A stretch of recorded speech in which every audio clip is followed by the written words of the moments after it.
everybody, and welcome back to my channel. I'm Jen at KetosisMom, and this is now my week 30 on Zepbound. I'm going to give an update today over what my results were in the past week. I know that I'm about a day or so behind in posting this week. We've had a lot going on, so I apologize about that. I'm also going to go over GLP-1s in the news. There's quite a few interesting things going on today, and I want to remind everybody that today is sponsored by McDowell Designs, and she is providing my outfits for my YouTube videos. So let's go ahead and get started.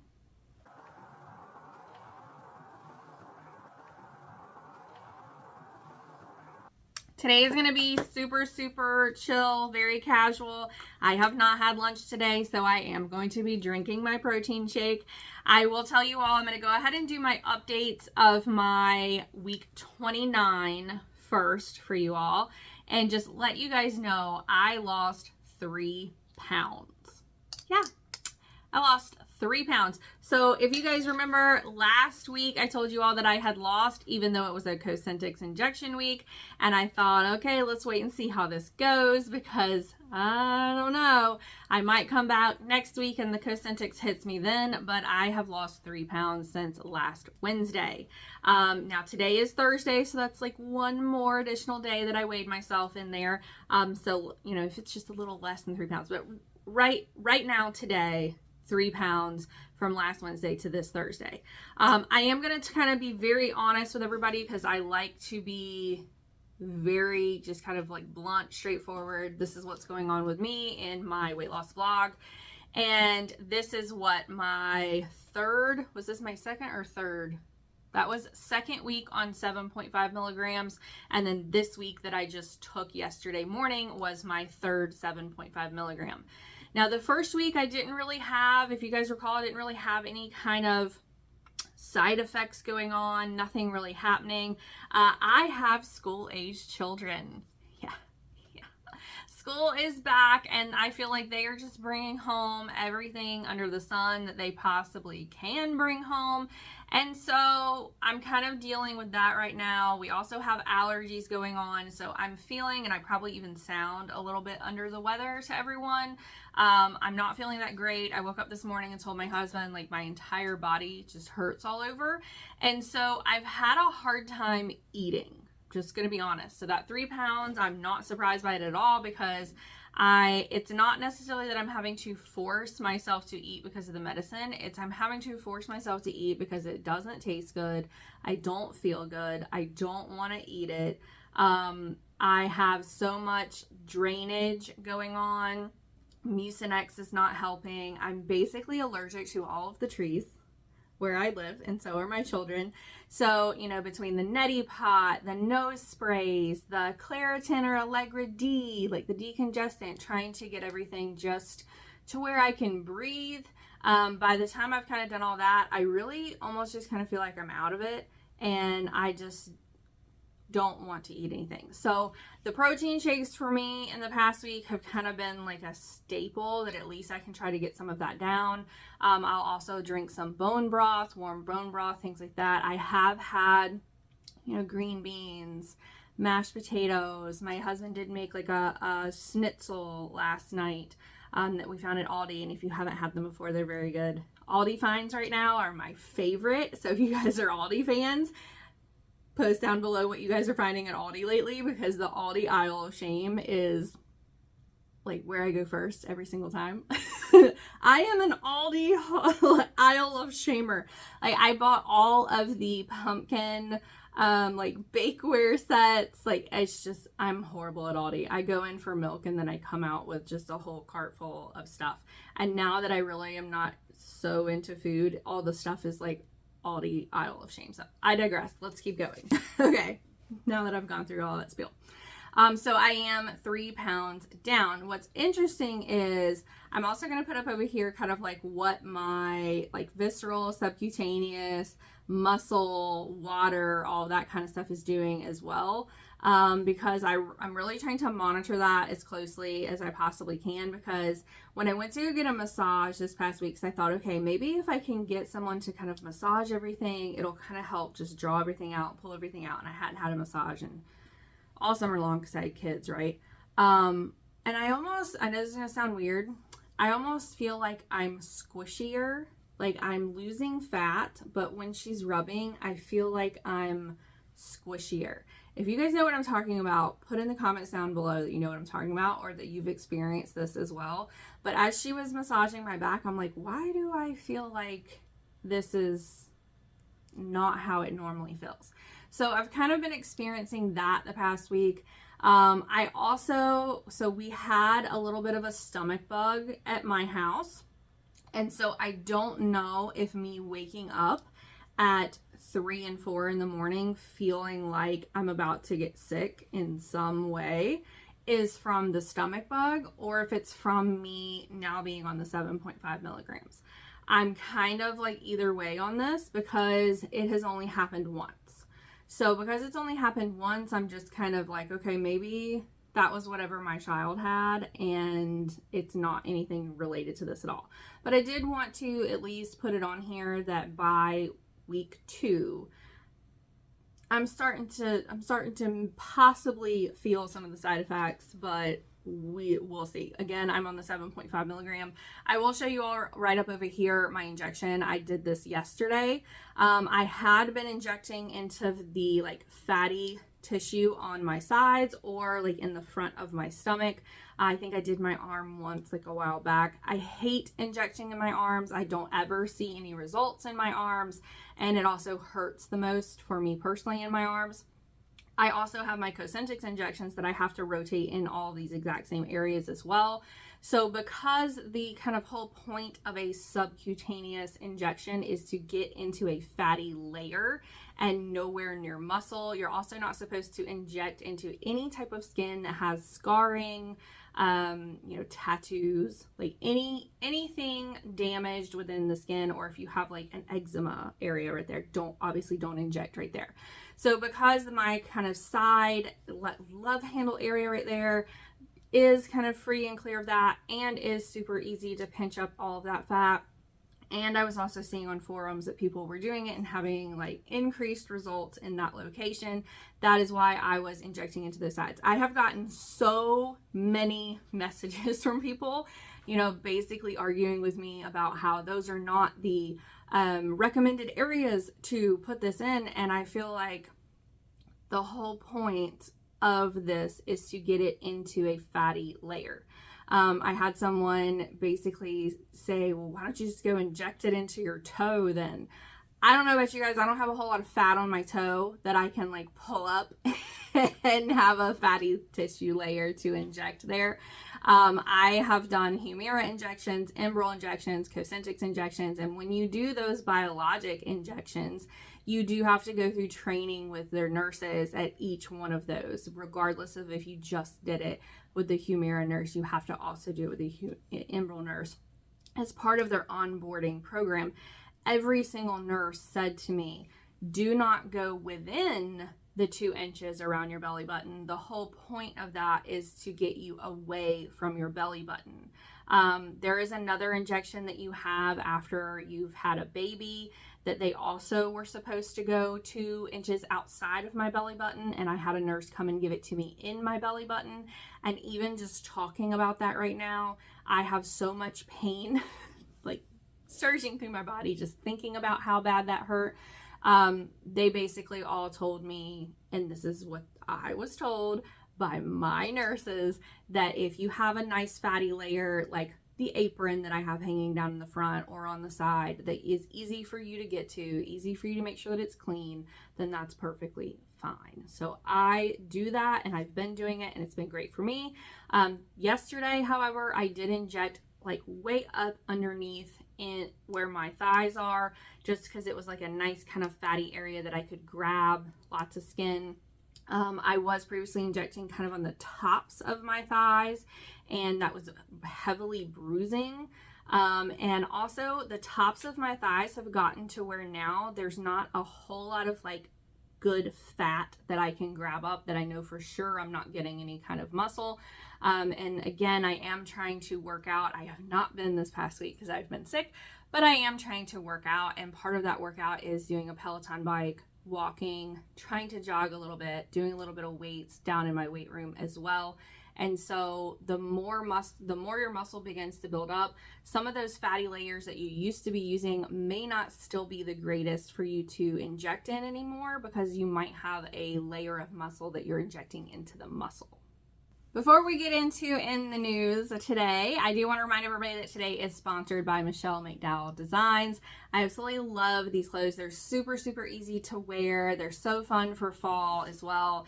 I call this our false fall in Kentucky, where, you know, it'll get really cold and then the very next day by noon, you're up to the 80s and 90s. So you never really know what type of clothing you need to wear. And their clothing is kind of like a very thin, breezy, just very comfortable thing to throw on and just kind of be easy breezy for the day. And they are offering my audience 20% off of anything on their website, including those sale items, using the code JEN, Jen. So I hope that you guys can go grab some stuff or grab something for someone that, you know, maybe has a birthday coming up or things like that, for this fall weather.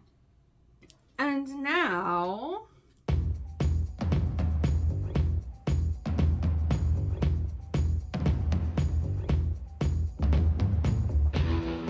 there's a lot to cover in the news this week, including the pill results from NovoNordis phase 1 of their clinical trials.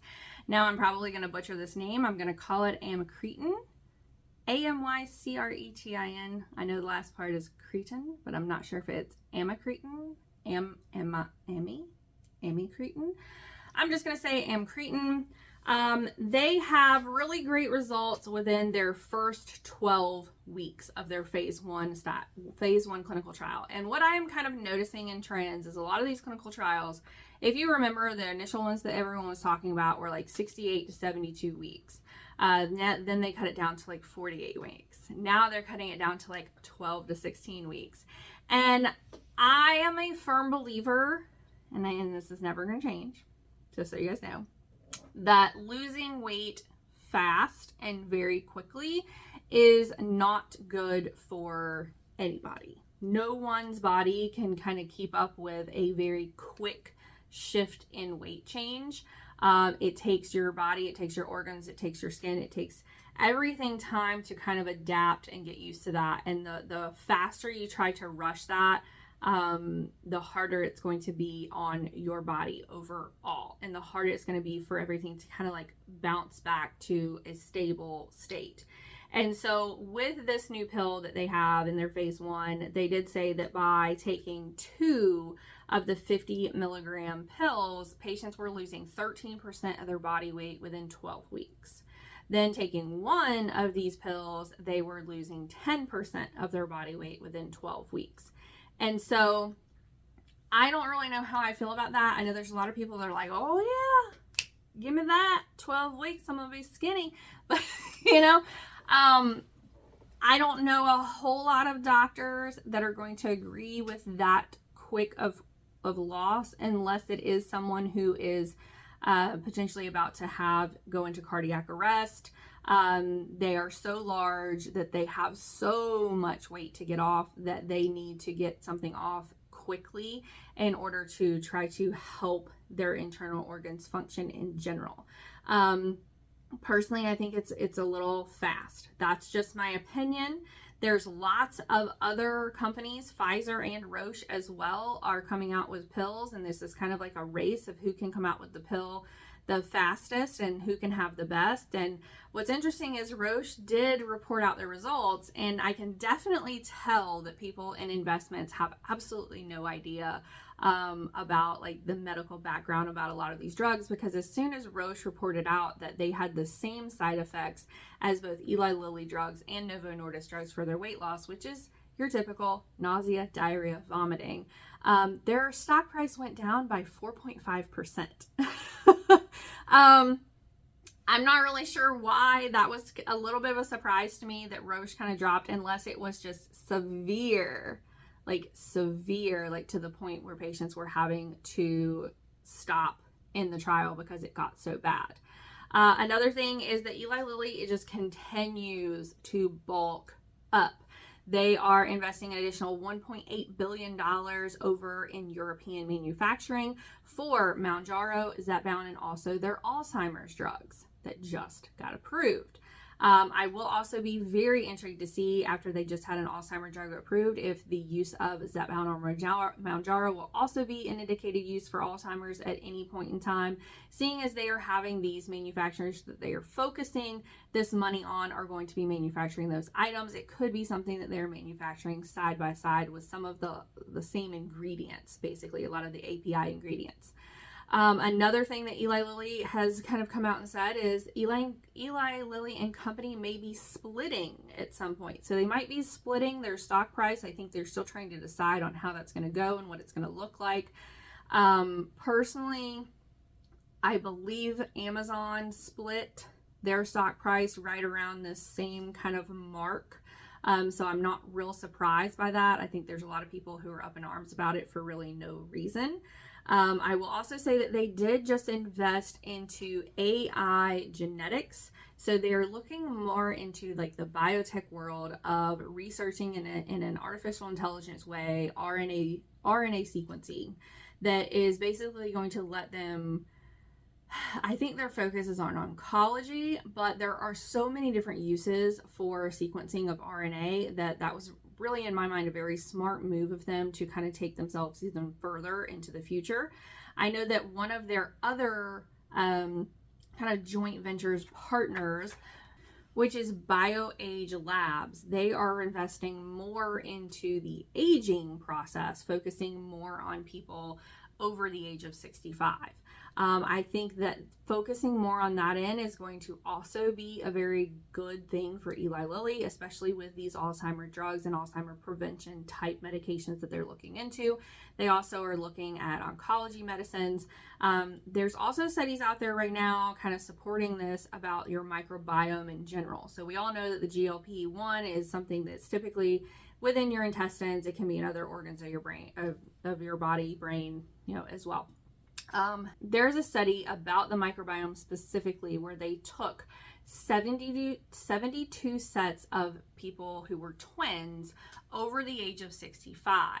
This was a cognitive type study. So for like memory, this is one of the tests that they would typically give patients as a precursor of whether or not you might be going down that Alzheimer's route.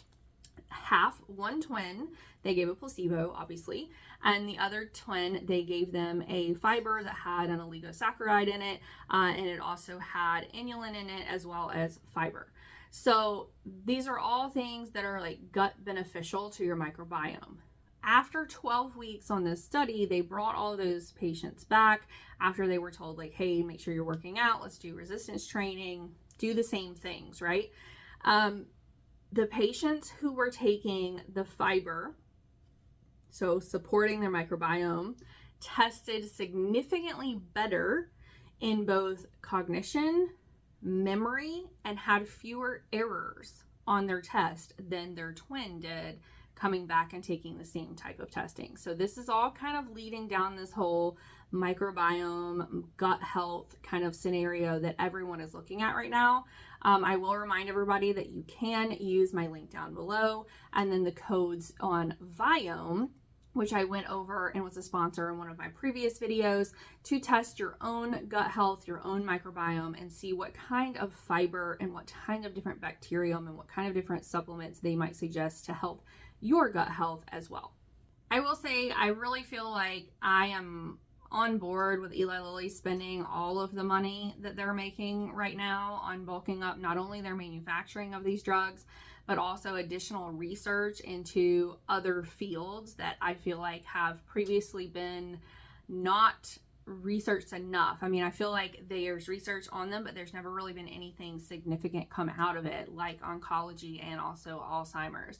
So there is a Korean study on dementia right now that they're looking at basically like your gut health and then how that may or may not lead to dementia as well. So personally, I mean, more power to them. I hope that they can expand into every type of disease that we have and find something for everyone with every facet of anything that is ever found that they might need help with. There are some articles out there right now, just so everybody knows, asking our doctors and our physicians how they feel about the vials being released by Eli Lilly. It's kind of hit or miss. I'm gonna be real honest with you all. I have a girlfriend who she really wanted to be on the medicine. She was told that she, you know, has fatty liver disease. She does have a BMI over 30. And so she wanted to try these after she saw that I've been on them and I've been having such great success, and I've not really had, knock on wood, you know, serious super side effects like some people do. And let's just be honest, some people cannot take these drugs because it affects them in a much harsher way than it does others. And that's just kind of how things work. That's how most drugs are. So some people can take some things, some people can't. She went through a kind of a virtual provider. She submitted, and of course she has a Blue Cross Blue Shield. And they said no, they want her to submit back that she's been working with a nutritionist or a trainer or a doctor on her weight for more than 3 months. At this point in time, with it being September, and I know that Blue Cross Blue Shield basically across the board plans to cut all weight loss coverage by January 2025, I told her, let me tell you what your options are, and let's look at some other options, because if you take 3 months to do this, at most you're going to get maybe 1 month covered if they don't just kind of draw out approving your PA for you. You're more than welcome to try. I really feel like you should ask your provider to just give you the vial prescription and do a cash pay, and do the Lilly Direct $3.99 for the 2.5 and then $5.49 for the 5 milligram. She's a little nervous about that, and her thoughts align with these articles about these physicians. And they all say, why do I want to start a drug and have the lower doses still for quite a hefty fee, right? You know, $400 and $550. That's not what most people are just going to pull out of their pocket, right? I don't ever have that kind of money on me. If you do, hi, my name's Jen. No, I'm just kidding. I am married with children. But I get what everyone is saying. Like, why do you want to basically get a patient hooked on a drug and started on a drug that may work for them, just to then turn around and tell them, like, okay, now you've got a fee of $650 minimum a month just to stay on this drug? And the cry for like access for everyone for these drugs is like deafening at this point. I myself went to go pick up my own prescription. I did not send my husband because he's under the weather as well. I went, and the line for my prescription, because I go to a warehouse, one of the warehouse centers to get it, it was all the way down one whole row of the warehouse and then all the way back towards where the registers were in another aisle of the warehouse. And realistically, every single person in front of me was there for Mounjaro or Zepbound. They may have been getting other things too, but every single person was handed a box of one of the levels of those drugs. And I've never seen anything like this before. I joked with my husband in the beginning, and I told him that Zepbound is basically the next OxyContin, and everyone's going to have it, and everybody's going to have to be on it, and everybody's going to want it, and everybody's going to get whatever they can to feel like they're getting the same thing as being on it. And in hindsight, in my experience with this, I don't think that I was wrong. I think that this is one of those things that, instead of it being harmful, like Oxy was, it's helpful right now. I mean, knock on wood that it stays that way, and it stays helpful, and it stays helping people. And it doesn't have like this weird turn down the road in a couple of years where everybody has this because of this. I'm not really opposed to it. Like, I told my husband, if this is going to be beneficial in so many different ways for so many different people, then this needs to be something that people can easily access. In my opinion, this needs to be one of those drugs, like the most that you pay is $20. Like, that's just my opinion. It's like the most that you pay is $20. And if you've met your deductible, then you pay $0. That is what I would love to see out of this. I know that the Eli Lilly and NovoNordis will be going in front of all of our government coming up later this month, and I plan to kind of report out on that. I will definitely want to watch it. So anytime you guys have any kind of things you want me to pay attention to, because maybe you're at work and you want to know if they ask certain questions or how they address certain things, make sure you put down in the comments for me so that I can keep a little running notebook of what's being said while I'm watching that at home for all of you. Okay, let me get some of my... I've been talking way too long and I did not even get a sip of that yet. All right, I'm going to end today on what I call the blockbuster of all blockbusters, because I think that come 2025, this is my prediction, that retatrutide is basically going to just demolish the entire market. Right now they have a 48-week study. Remember I said we went from 72 and 68 down to 48, and then now we're down to like 16 and 12. They have a 48-week study that they are talking about, that they're addressing weight, they're addressing triglycerides, they're addressing and looking at liver benefits as well. And so they're already looking at so many different things within this clinical trial so that they can get more indicated uses once the trial's done, which I think is very, very smart of them. I think that even if you're running like multiple different clinical trial studies with different people overleading those studies, looking at different aspects, you are so much more beneficial to just look at everything across the board at one time, even if you separate the studies out or have an all-inclusive study. But they were able to, in 48 weeks, lower triglycerides by 40.6%. Yeah, so let's talk about that cholesterol and those triglycerides. And then they were also able to, and this is what I'm most excited about, they were also able to lower inflammation markers by 38%. And for me, having an autoimmune disease that is an inflammation issue, that is huge. I mean, absolutely enormous. Sure, I'll take your liver benefits. Sure, I'll take your lower triglycerides. Sure, I'll take your weight loss. But you give me that inflammation marker that goes down by almost 40%. You're at 38% right now.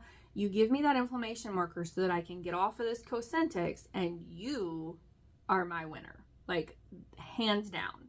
Retatrutide is the drug that I told you it's going to be like a threefer. So instead of just having the GLP-1 and GIP, you're also going to have another component to this.